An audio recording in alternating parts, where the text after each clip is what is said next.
Husker fans. We are back with the Pick 6 podcast for this week. It's February 9th, and this is, we're in sort of the, whatever you call it, the gloom. It's not that gloomy outside. It's like 50 degrees. Windy. That's Dirk Chatwin. This is Sam McEwen. Tom Chattel is down in Lincoln today talking to Bob Wager and Garrett McGuire. So he'll have a column. He is not with us today, so it's just Dirk and I. Just like last week, it was just Tom and I. This week, it's Dirk and I, and we'll talk a little bit of Nebraska basketball. We have to talk a little Nebraska basketball because, A, they lost last night, and B, I talked to Trev Alberts for about 2 hours yesterday. And part of what we talked about was Nebraska basketball. And even though Trev declined to give some sort of guarantee that they're going to, that Hoiberg's coming back, his comments were very positive, citing undeniable progress within the Nebraska football program. Basketball program, yeah. He talked about football, too, and we can talk a little bit about that, the size of Matt Rhule's staff, now that signing day is over. But there's just some interesting things that have emerged as it relates to Matt Rhule and just the kind of work he does and the kind of fastidiousness that with which he goes about it, and sort of the groundwork that they're laying, where I'll ask Dirk whether he feels any differently about where things are at with Rhule based on what we know about the size of his staff and some of the things we've heard about his management style. I want to remind everybody to subscribe to the Omaha World-Herald. You can go to www.omaha.com/subscribe. We have $1 for 26 weeks there. At this moment, it's February 9th. If you had 6, you go all the way into August 9th, and you will get first part of training camp. You're going to get all the spring camp, and you get all the stuff over the summer, whether you're a Nebraska or Creighton or whatever fan you are. We have tremendous coverage in the Omaha World-Herald, and so we ask you to subscribe. All right, Dirk. Did you read Trev's comments from yesterday? I did. And I think we should also point out that Nebraska-Michigan, if Nebraska had to play Michigan every game over the last 10 years in the Big Ten, is there a worse matchup for the Huskers than that? I mean, they're the worst one. It's every time they play Michigan. Yeah. It's like, cover your eyes, this could get ugly. That's right. It's the one team that they're 0-12 at Chrysler Arena.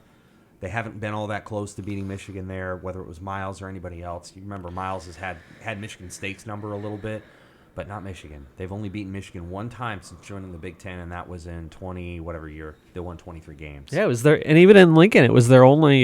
Even Miles' NCAA tournament year, it was Michigan beat them at home, beat them in Lincoln. It was that program has vexed the Huskers. They have, and it was a typical thing where they hit 1 million shots.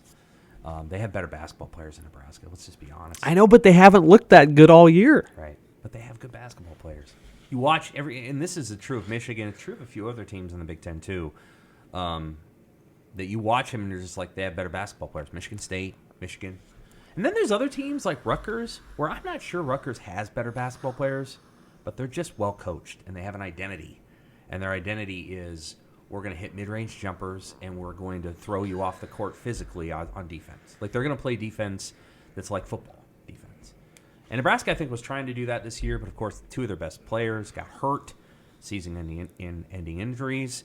And so here they are at 11 and what are they now, 11-14, because they lost last night. And so I talked to Trev yesterday. And, obviously, this is in wake of a column from Tom Chattel about how Nebraska basketball needs more institutional support. Needs an associate AD, needs somebody over there who's a basketball administrator who knows what they're doing. And this is also in the wake of a win over Penn State. So it was a good moment, I think, to ask Trev. And I talked to him about a bunch of other things related to football and Big Ten and other stuff. But this was a good opportunity to talk to him about basketball and where they stand. And even though he did not give me, he's going to come back, I think what he said was pretty positive. He said that they have undeniable progress. I have to look up the story now. Of course I do. Sam, let me ask you, was it undeniable progress or was it undeniable progress? The progress is undeniable. Yeah, I wouldn't. It wasn't pounding fist on the table. It was just matter of fact almost. Yeah. But he said some other things that I thought were pretty positive as it related to the team is responding. Like, I asked him, so what in the bigger picture, what are you looking at? And he mentioned the fans. Are they still showing up to the games? They did. On Sunday, they did. I went as a fan. Yep. Went as a father of a son who wanted to go watch Nebraska basketball. And we went, and you know what? The crowd was pretty engaged. We were initially in the 200 level.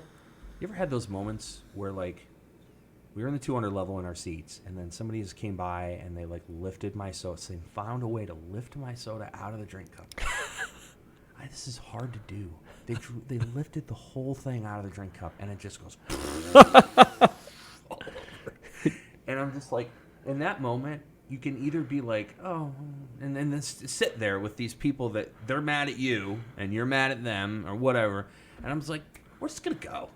So you just walked away from the seat? We just walked. I was like, you know what? I'm sorry. Don't worry about that. Don't worry about my pop. I'm going to go. And we just went up to the 300 level. I was like, I'm not today. And so we went, but the 300 level was pretty. By the way, that takes me back to Devaney in the old days. Like the same thing would happen in Devaney. But do you remember how sticky the concrete was at Devaney? I mean, you couldn't like walk anywhere without getting the soles of your shoes stuck to that cement. That was when we were in college. That was a pretty cool place to go watch basketball games. Yeah. It was electric. I was there in 97, 98, their last NCAA tournament team under me, when Lou was there, and it was 12,000, and people are kind of whatever. By the time the Doc's final years were there and Tim's first year was there, that place was really depressing. Yeah, and they gross. And they redid the seating. Like, it wasn't as intimate. It wasn't certainly not as dense around the court, which was a big factor. But yeah, it was. But yeah, sticky. Oh yeah. Those first floor concourse. Oh yeah. With the cement block concession stands. And, Yes. So anyway, we went up to the 300 level on Sunday because we're like, we're not doing this. And so we go up there, and all the concession stands were working. Everybody was moving around. There wasn't a 9-hour line, so people were happy. So he talked about fans. He went in the locker room after the Penn State game. He goes, that's a really good locker room. Everybody's, and Bandamel's in there. Even he's hurt, but he's still cheering everybody on. And so you can tell that Trev kind of likes it. And he likes talking to Fred. He said he talks to Fred with some regularity. So I'm sighing. Okay. Let's talk brass tacks here, okay? They are 11-14. Yeah. They got 4 home games left: Wisconsin, Maryland, Minnesota, Michigan State, 2 road games, Rutgers and Iowa. Let's say they go 2-4. Yeah. I think that's a fairly good estimate. Yep. Maybe 3-3. Worst case 1-5. They play at Rutgers? At Rutgers, at Iowa. They're going to lose both those games. They won't win at Rutgers. They could beat Rutgers in Lincoln, but they won't win at Rutgers. Well, they don't play Rutgers in Lincoln. I know. So, I know. Wisconsin, Maryland, Michigan State. Probably win one of those 3 at home.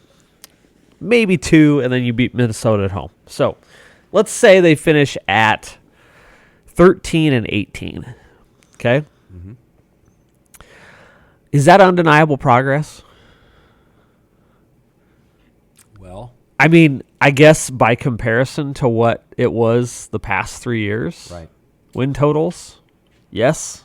It's 3 more than last year. Like, I guess where I'm going with this is, and I agree, like, I think Trev's in a tough spot because I think they were a pretty good team, like a borderline NIT team, at full strength. Right.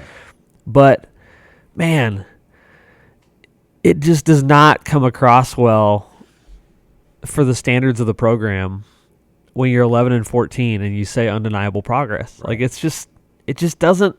You're a Power 5 basketball program. Mm-hmm. Like, you have new facilities everywhere. You have your head coach is making $4 million coming from the Chicago Bulls. Like, these are your standards? Yeah. Interesting. And it's a tough spot. Like, I get it. Like, I don't know if firing Fred Hoiberg solves anything. I think there's an argument that you take a step back if you do that. But I can't get over how low the standards of the program are. Like, what are we doing here, Sam? That's a good question. What should the standards be? The standards should be to go to the NCAA tournament. The standards should be to compete for a postseason bid, in the NIT or the NCAA tournament every year. Postseason.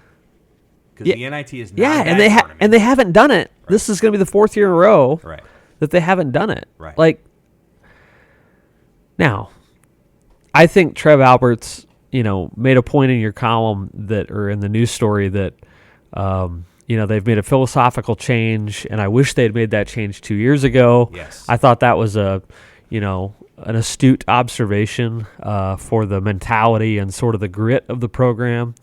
I think everyone can now agree, and they should have agreed at the time, that the McGowan's experience combined with Alonzo Verge was an unequivocal disaster. Right. But I just can't get over the fact that, Sam, how many Power 5 basketball programs in the country would have a coach with 4 losing seasons in a row and keep him? DePaul?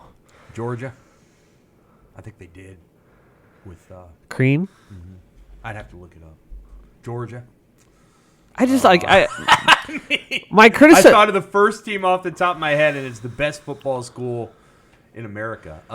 My criticism, very few others. Northwestern, maybe. Yeah. My criticism, it's not even like really a criticism with Trev Alberts' observation. It's just a lament of where this thing is, right? And like I said, I liked this team. They were really fun to watch with Gary and Vandemel, but man, it's tough right now. And if you're building your hope around the freshman class, come on. Well, that's So the by the way, Crean went 11-21, 16-16, 14-12, 6-26, fired. Yeah. So fired after year four with a 500 season in year 2. Right. Fair enough. I think Crean had 3 losing seasons in a row at Indiana, but of course they had to start completely over. To be clear, I do think that what Fred Hoiberg took over was a complete rebuild, because when Tim Miles left, that was the team that was supposed to be his best team, and in some ways they were very good, in some ways they weren't. But then when he left, all of the key players were gone, so you couldn't rebuild it. I think their entire starting 5 was gone. There were very few players who came back. So part of what they were doing is they were just trying to cobble together a roster that could But that's every time there's a coaching change anywhere. Okay. Yeah. Yes and no. Okay, continue. So anyway, I think there's that, and of course, COVID was what it was. Everybody had to deal with COVID. They did. So I think, and I'm not trying to pass any sort of judgment either way. I'm saying that where basketball is on the landscape at Nebraska, if you move on from Fred, you have to pay double-digit $1 million to do so, and then you have to get a coach who's going to get it going pretty quickly, or otherwise you're going to waste another 3 years. Well, who is that? And why would Tyronn Lue come back? I don't think he would. If you bring Fred Hoiberg back, you're starting from scratch next year, basically. Anyway, you're losing. You bring back Jamarcus Lawrence and Casey. We can't say that Casey's a bad player. I didn't say he was a bad player, but he's not a. He's not a foundational player. He's not averaging 13 points a game. He's not terrible. I didn't say that he was terrible. I said you don't save a coach based on Keisei Tomonaga's presence in the program. If he could play defense, he would be. Now, he's not a very good defender. No. But is he one of the best 30 pure scorers in the league? I think so. Yeah. Absolutely. Don't you? I don't even know what this means. What does pure scorer mean? He has the ability to score. He can score. Yeah, and if if they asked him to score 20 points a game, he would. They don't ask him to do that. Okay. But you know what I'm saying? You know how this stuff can work. When you say you can't build around anybody, they're coming back. Well, that's okay, but what are we basing that on? Are we basing that on statistics? Well, if you said, Casey, we want you to go score 25 points a game, you don't think he could do it? I think he could do it. You know what, Sam? I don't think it'd be that hard. It's a little bit of an equivalent to the NBA, where if you put an average player on a bad team and you say, go score 20, he can do it, okay? Anybody can do it in that situation. But that doesn't mean he's a foundational player that you trade a first-round draft pick for. Right. Like Kevin Durant. Like Kevin Durant. 4! Well, I woke up to that this morning. I know. They got off pretty light, too, because I think last summer it would have been even more than that. There isn't any question they got off light. Brooklyn, not that this is way off a tangent.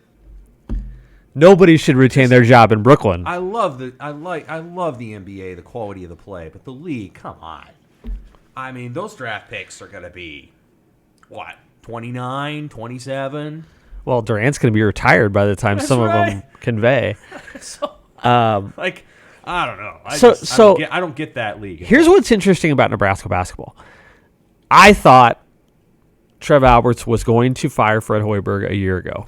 Okay, and I was surprised that he didn't. Right. Now you're almost in, so it almost has a football parallel where that was the 3-9 situation, and then imagine had Frost gone 5-7 this year or 6-6, right, to where it's like nobody's arguing that it's close, but it's actually harder to fire him in that situation because yes, there actually was progress, right? That's kind of what happened with Hoiberg here. Is it's like, yes, they are better. Yes, they are more fun to watch. They're easier to cheer for. Their mentality is more appealing. But are they really that close to winning anything? I don't know. That's a great question. And so what you're talking about is they bring back Jamarcus Lawrence, Casey, Blaze Keita, who's not been what they hoped. He's been hurt a lot. Wilhelm Breidenbach, who's, let's be honest, he's not as good as he was last year in many ways. He struggled. Denham Dawson, who's, he's a marginal. Yeah, he plays very hard. Sam Hoiberg, and then who else? That's it. Juwan Gary. And Gary, and then Lloyd, presuming Jamel Lloyd stays, Ramel Lloyd stays, and I don't know that he will. So there's that. Back to the Frost point, I think Scott Frost's struggles last year helped Fred Hoiberg. Sure, he did. I think it was undeniably helpful. Like it was almost like if I'm going to deal with this recalcitrant, difficult person who appears not to want to do the job, and then compare that to somebody who really wants to change and win and stay. Well, I can't just disfavor this person over here. So, I think that was part of it. And I think Trev thinks a lot of culture, and I think he likes Fred's culture more than he did, last year. Yeah, and I really like Fred Hoiberg personally, and I'll tip my hat to him because I didn't think that they could become a defensive-minded team in one offseason, and they did. And it worked for about 10 games. When they had Derek Walker and when they had Bandamel and Gary healthy, it worked. It's just really unfortunate that we didn't get to see what that looked like over a 30-game season. And I don't have like a simple conclusion here. I just am a little bit put off by undeniable progress for a team that's probably going to go 13-18, right? Like, right. What are we talking about here? I got a text from somebody that we both know that's a passionate follower of Nebraska basketball. And it's I won't give the name, but follow-up question to Trev: name one NU athletics administrator in the past 70 years with a scintilla of basketball experience. A scintilla? Yeah. And you can see who that is. Yeah. Yeah. So. I do think there is. I wish someone at the University of Nebraska, because I just think it would be. I think it would be a constructive exercise for someone in an administrative role down there to stop and just say, "This is what has gone wrong." Mm-hmm. Like, be more specific, be more reflective, be more solution minded. Like this idea that, well, it's a little better than it was a year ago. Right. Like, come on. That wouldn't fly in a football observation. What's gone wrong? Well, the players aren't good enough, right? yeah. Like that's the. I mean, Sam, if they got together tomorrow and they said publicly, we haven't committed enough NIL resources to basketball, and we're going to do that. I think that's Like, if they came out publicly and said that, I'd be like, hell yeah. Like, Yeah. great idea. That's like, fair. That's different, right? Like, it's something. It's strange to me that the two big collectives are not involved in Nebraska basketball, and you've got 1890 that's doing football, volleyball, which I get, and then the third one is baseball. And I'm not trying to knock baseball at all, but why? Why not basketball? Like why? I mean, the guy that runs the collective played Nebraska basketball. He did. I mean, Matt called the games for like however many years. I'm surprised that Nebraska basketball's not part of that offering. Yeah. And the other thing that Tom Chattel pointed it out, I wrote it a year ago, it just doesn't feel like there's any administrative expertise. Right. Which is that question. And I would like to see Nebraska confront that reality, or confront the perception at least, right? And it just, until you put somebody down there that's really seen the inside of a successful basketball program at the major conference level, it's hard to dispute that perception. Yeah, that's reasonable. That's very reasonable. We'll see what happens toward the end of the season. I think if Nebraska wins a couple more games, I think Fred Hoiberg's running it back for 5 years, for year 5, not 5 years, for year 5, and then they got to go find a transfer. Wait, 1? No, they need to go find about 4. 2 or 3. Sure. I mean, I don't know how many they can find, but yeah, they need to find 2 or 3 players that can. Be nice if they found somebody who can make shots. Shot making is helpful. You just contrast again. People hate it when we contrast it to Creighton, but one thing that's true about Creighton is they've gotten 7-game winning streak here. They have shot makers. They do. I mean, and so when one guy has a night off, another guy doesn't have a night off. Trey Alexander has a big night, and then the next time it's Baylor Shireman, and then the next time it's Ryan Nemhard. He's not, but they got a great center.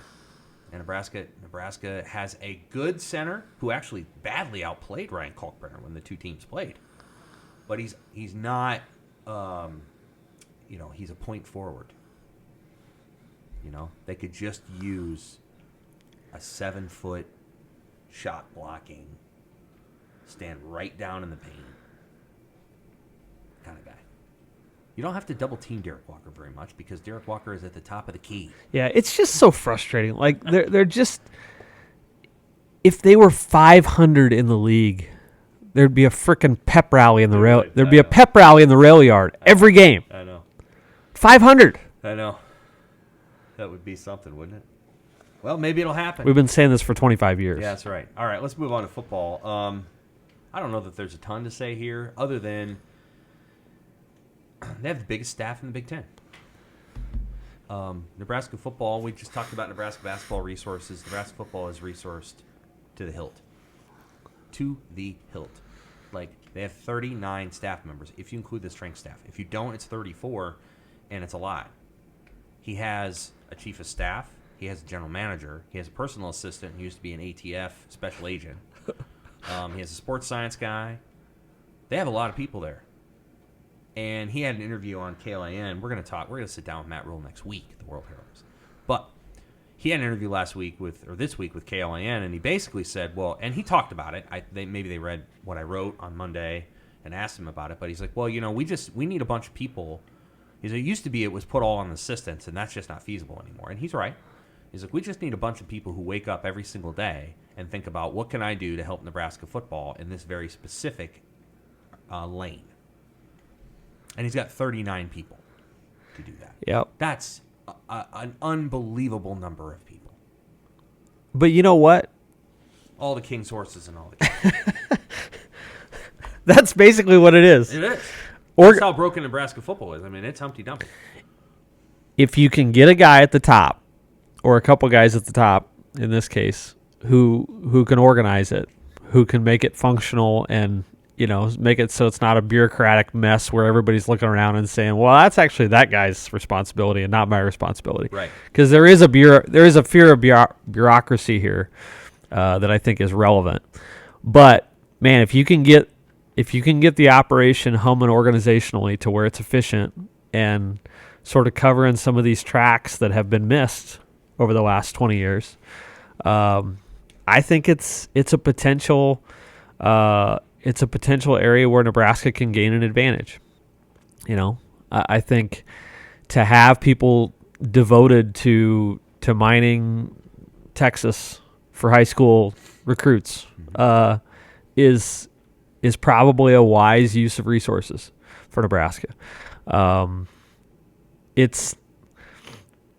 I don't want to say this has nothing to do with work ethic, but I just think I admire the ambition of it, right? Like I don't think it's intended to be grift or wasteful.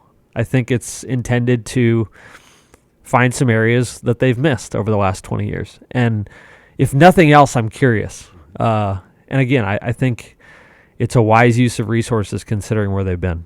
Let me give you just a small sliver of something that I think Matt Rule is going to emphasize. It's different from a lot of other coaches. Matt Rule wants the players going to physical class. And if you think to yourself, well, don't all coaches want that? Well, to be very honest with you, there's a lot of kids, there's a lot of athletes that take a lot of online courses. Especially, they're not all online, but they're online. Matt Rule wants them to take more classes in person. And he wants them to be models in that way for the rest of the athletic department. I think it could be argued that when the GPAs change a little bit when you're taking in-person classes because it's just more challenging. But he wants them to do that. And I think that the thought process is football wants to be a rising tide that lifts all boats. And that for a long time, within maybe the athletic department, the football program has not been leaders in this way. And other programs, other coaches, and other teams, maybe not John Cook, but a lot of them look to, well, what standard is the football program setting around here? What culture do they have? What are they doing? What is comfortable for them? Because everybody knows that that's sort of the cash cow. And I think the general feeling is for too long, the football program has just been a big moneymaker without being a culture creator. And I don't know if this is going to work. I think it's going to be tough. But I think part of what he wants to do is completely change the way that. I mean, we remember what Nebraska football was like when we were in college or kids. I think he wants to at least begin to make it like that again. Well, and this is where Nebraska's resources financially, again, you're looking for ways to create an advantage. Like one of the things that I've lamented so many times over the last 20 years is how Nebraska surrendered, yielded, or just had seized away from them all the advantages they used to have, right? Like from strength and conditioning to nutrition to academic support to, Tom Osborne's playbook to television access to, it's just and on and on and on. Assistant coaching continuity, right. You can't recreate those things. Try to find an area where you can gain an advantage. Mm-hmm. And I admire is not the right word. I'm interested in Rule's creativity in trying to create an avenue of advantage. Because I think Nebraska has essentially been trying to win on equal terms or without trying to gain an advantage on a level playing field with Minnesota and Iowa and Wisconsin. And the reality is Nebraska has more resources than those schools have when it's full steam ahead. And so put those resources into an area, where it might pay off. It might pay off in player acquisition. It might pay off in, maximizing the potential of student athletes. I mean, there's all sorts of ways you can do it, but I guess I'm excited about trying new things, and it feels like this is maybe a creative use of resources. You mentioned TV access. What if I told you, for example, that Nebraska might be open November 11th of this year to play Maryland? Nebraska might be open to playing that game at night. That's something you're in favor of? It's in Lincoln? Yeah. Has Nebraska played Maryland in Lincoln? Once. 2016 when Riker Fife broke his hand. Oh, yeah, there you go. Yeah. 50, whatever it was. Or no, that was an ugly game. But, yeah, they won easy. Yeah. That's the kind of stuff they're going to do. I think they're going to be open to doing some stuff that maybe other teams won't do. Not every team wants to do that in the Big Ten, by the way. And it's November 11th, Sam. It's not. Colder. It's not January 11th. Right. Okay, But it's like week 7 of the NFL season. I think we can play a night game. Now I remember, it was like November 13th or whatever at Penn State that one time when it was a squall, and that was. But Pennsylvania, the Central Pennsylvania is different from Nebraska. But those are the kind of things that Nebraska's thinking about. Is like how do we try to increase our visibility? How do we improve our relationships in recruiting? It's just going to take a lot of time. And I think the other thing that's true, and I've kind of heard this just from coaching industry folks, is you're either going to do it the way he wants you to do it, or you're not going to be doing it very long. Yeah. And I do feel like, and if I was in an honest moment, I would probably say I'm probably not like that very often as a manager. And I need to get a little bit more like that. But I watched Scott Frost allow some of his guys to kind of do things the way they wanted to do them. And, yeah, that just didn't pan out. And I think Scott didn't like the conflict. I don't think he wanted to deal with it. I think there's things that he just wanted to pass by. Didn't deal with the Maurice Washington situation the right way. All I'm saying is that, the differences between the two people are in part just related to how much they're willing to be controlled. Yeah. Let me ask you something. And I don't know if I've asked you this specifically, but the history of Nebraska's recruitment in Texas tells us, and I listen to national guys all the time, and they connect these dots, okay? They say when Nebraska left the Big 12, they could no longer recruit Texas. And that was a damaging, a consequence of a conference change. To what degree do you think that is accurate, and to what degree do you think that is revisionist history? It's a little bit of both. So I would say that when they left the Big 12 for the Big 10, we didn't know the move that was going to be made right after that with A&M to the SEC, which opened up that league. And I think Nebraska in general wasn't sure that they could be the same. And Texas high school football was in this zone where they were way out in front of 7-on-7. There was a lot of spread, finesse teams, stuff like that. And so I think there was just a sense of gonna have to go to Ohio, and they did. Yeah. They hit Ohio. Gonna have to go to this place. Gonna have to go to Illinois. Whatever. So I think there's some truth to that they felt that way. A. B. Nebraska just moved too far away from it. They did not have to stop. And I'll darn sure say this: they shouldn't have replaced Texas with Florida, which they did under Bo, and California, which they did under Riley. There was no reason to replace Texas with either one of those states. I'm not knocking either one of those states. Personally, I'd rather go to either state than Texas. But Florida players, and we've seen this now, a lot of them, they get to Nebraska, and I don't want to be here. Mickey Joseph said it last year, and I appreciated that he said it about California guys. A lot of those guys don't want to be anywhere except the West Coast. And so I don't know if you remember that quote that he had. He's like, we'll go to California, but we're only going to go out there for one player, a high target player, and a lot of times those guys just want to stay out there. And Mickey was right about that. And so Riley made a miscalculation. Oregon is not Nebraska, and then the Florida thing. So I think both are true. Nebraska should have stayed in Texas more than they did, but I do think it got a little bit harder because they weren't playing any home games down there. Yeah, I just think the narrative as it developed over the last 12 years was that because Nebraska left, they could no longer recruit Texas. Right. And I think that's a lie. I think the reality was Nebraska essentially surrendered that endeavor on its own. They did. And again, some of that was like fear of the Big Ten style of football. Bo Pelini had more roots in Pennsylvania and Ohio and Michigan, et cetera, than he did in Texas. I think Nebraska just yielded it, and so this idea that Rule's going back, and to me that's logical. Like, regardless of what his ties are down there, like there's a whole lot of football players in Texas, and Nebraska is not that far away from Texas. And here's where I'll make another statement. I believe that culturally, Nebraska and Texas Sure. are much closer together than Nebraska and Florida Or California. or Nebraska and California. Yep. And I don't know if that was always true, but it is now. Like, I think, and we've known this. We've both lived in Nebraska all of our lives. I think we both know people, my own parents, who spent a lot of time in Florida. I think we both know people who spent a lot of time in Arizona and California.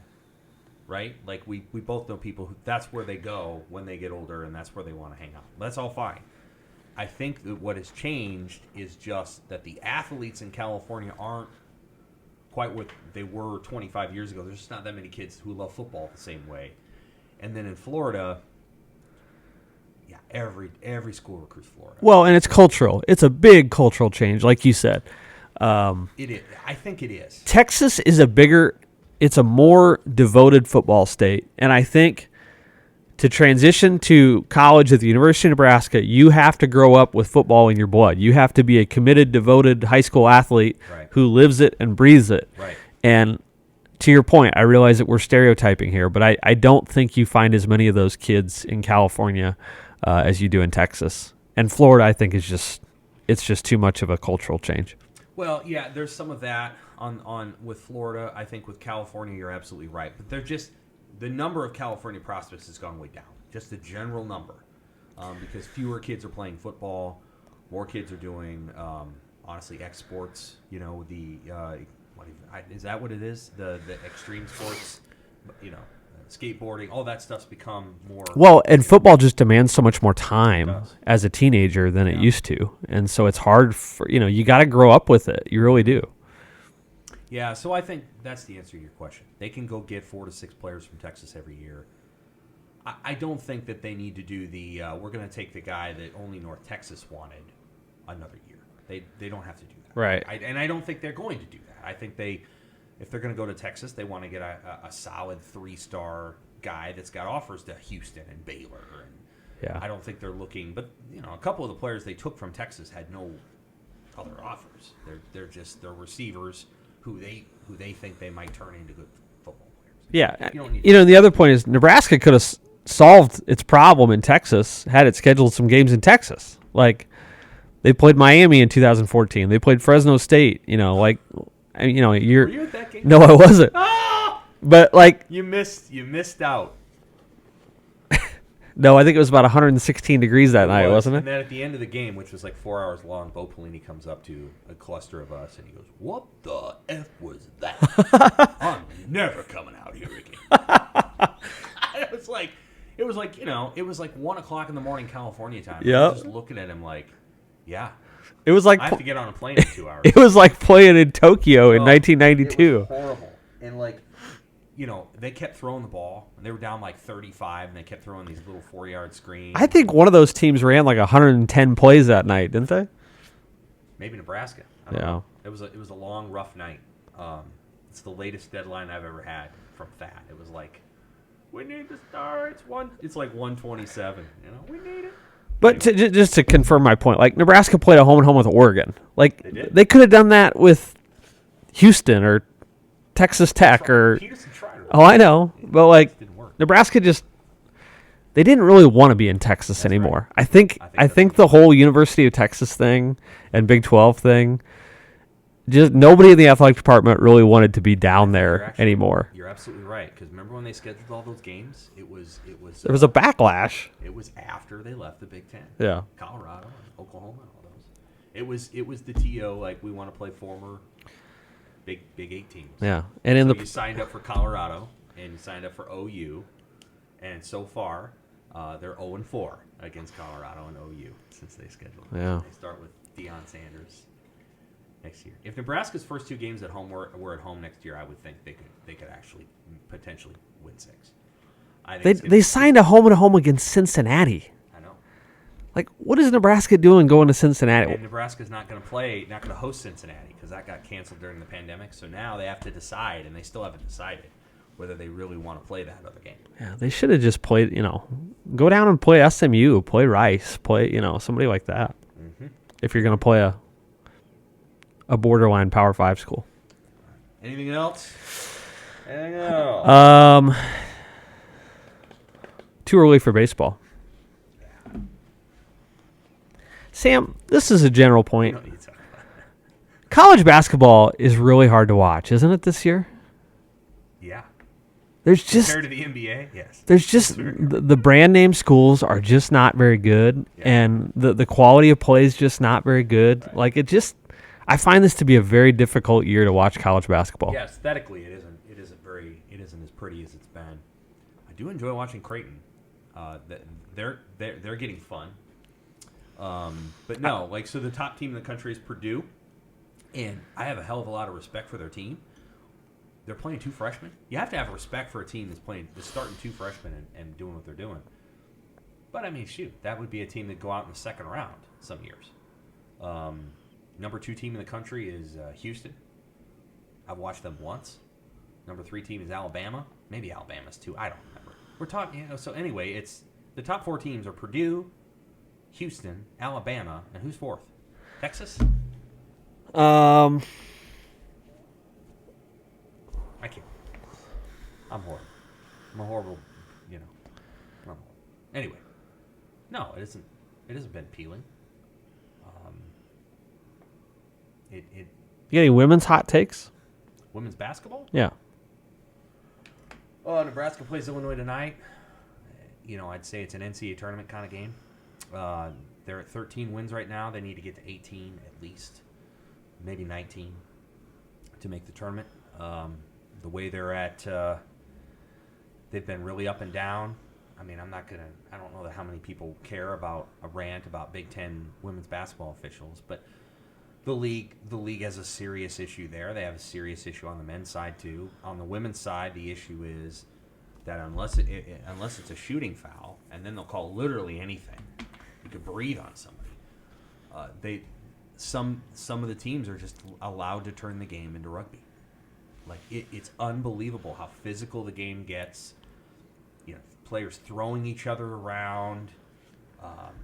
Against when Nebraska played on Monday, I guess they called it a flagrant foul, but you've got a player from Northwestern literally running through a screen and then getting to another Husker player and just pushing her to the floor. It's way too physical. And then you get in the tournament, and it's also physical in the tournament. But then they don't call as many shooting fouls. And Iowa's very accustomed to getting all those calls. Caitlin Clark draws 8 fouls a game, and then they don't call those, and everybody gets mad. And so the officiating in the Big Ten is really screwed up. What's new? That's something that's hard to fix. Arizona's number 4 in the men's poll, by the way. There you go. That's. But yeah, I knew it wasn't Texas. Okay. They're again. It would be good if they were to string together 2 straight NCAA tournament bids in a row, and they haven't done that yet. So they've had 2 under Amy Williams, and I'm sure they'd love to. They thought that this would be another year where they could. They've had injuries, but also and this is true of just life in general. But sometimes you bring back much of the same team, and it's not quite the same vibe. You just don't have. Sometimes it's good to change, and they just needed 1 or 2 more players who were transferring in to change it a little bit, because I think it's just been a little too static. And I think the North Carolina Tar Heels might concur with that conclusion. Maybe they brought in Pete Nance. That didn't help them. Northwestern's about as good as North Carolina, which is interesting. The men's college basketball is tough. Aesthetically, it hasn't been very pleasing. course, North Carolina was an 8th seed last year, so they weren't that good going into the tournament last year. But there's not a lot of great players. The Big 12 is overrated. They are. They'll get in the tournament. You always say that about the Big 12. They are. There's one good team every year, and then the rest of them are out in the second round, and that'll happen again. It will. Kansas State's going to be, they're going to get it. They're going to get eliminated in Des Moines by some team that we don't even know. You know that I'm right, and so. Or Iowa State, they're gonna be a 4, and they're gonna lose. In the second round, nobody knows who their players are. The problem is nobody else is good either. Well, there's a lot of cluster together, so you could have 25 different teams win the national title this year. It's possible. Yeah, there's a lot. I was gonna say 15, but you might be right. So yeah, and then you watch the NBA, and of course the NBA is a mess in terms of there aren't a lot of great teams, but aesthetically it's very pleasing. So I can just turn on the TV last night and watch Kyrie Irving, whatever. But I think that was Kyrie's first game in Dallas, right? I just watched 2 hours of Kyrie Irving and 2 hours of Kawhi Leonard having a nice night, and it's pleasing because they're so good. And college basketball does not have that, at least this year. They just don't have that many players that are really enjoyable to just watch, possession in and possession out. I really enjoy, if we're talking about Creighton again, I really enjoy watching Trey Alexander just play. He usually scores about 15, but I just like watching what he does. Same way with the NBA. Every night you can watch 2 to 3 players on every team, and irrespective of who wins the game, that's fun to watch. That's not true in college basketball, is it? Nope. Certainly not this year. Did you watch the North Carolina Duke game? Well, that was rough. And typically, people are drawn to the big brands, even in the absence of elite talent. And boy, look at the big brands: Kentucky, Gonzaga, Carolina, Duke. The big brands aren't carrying their weight this year. Well, Gonzaga let Drew Timme stay around too long. That's my thing. All right, we've gone all the way off. Now we're talking about Drew Timme. That is our Pick 6 podcast for this week. We will be back next week. To talk about, I don't know. We'll see. Nebraska football is going to go into quiet break. Well, we will talk to Matt Rule next week, and so we'll have some thoughts from Matt Rule in his interview. For Dirk, I'm Sam. Thanks for listening to the Pick 6 podcast.